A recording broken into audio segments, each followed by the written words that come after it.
Wakil Ketua DPRD DKI Jakarta Muhammad Taufik mengungkapkan hak menyatakan pendapat atau HMP terhadap Gubernur DKI Jakarta Basuki Cahayapurnama atau Ahok merupakan lanjutan dari hak angket yang digulirkan DPRD DKI Jakarta yang tetap perlu dilaksanakan.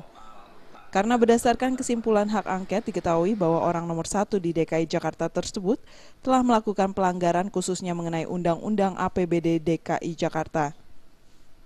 Sehingga Taufik menilai jika tidak digulirkan HMP, maka DPRD DKI Jakarta akan membiarkan melakukan pelanggaran terhadap sang gubernur.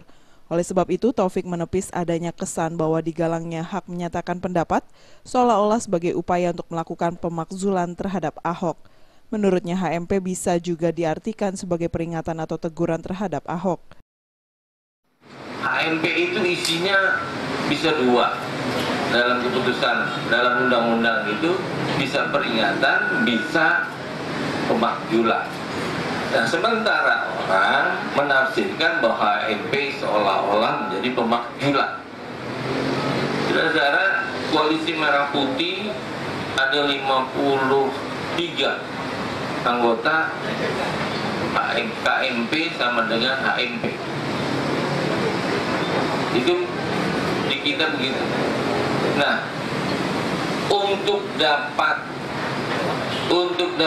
terciptanya forum yang memenuhi syarat adalah harus dihadiri 3/4 anggota. Taufik juga mengungkapkan saat ini HMP belum juga dilaksanakan selain prosesnya yang harus melewati rapat pimpinan Rapim dan Badan Musyawarah, pihaknya juga masih berkoordinasi dengan partai lain, khususnya PDI Perjuangan. Dari Jakarta, Maria Magdalena dan Ketut Sumadiase melaporkan.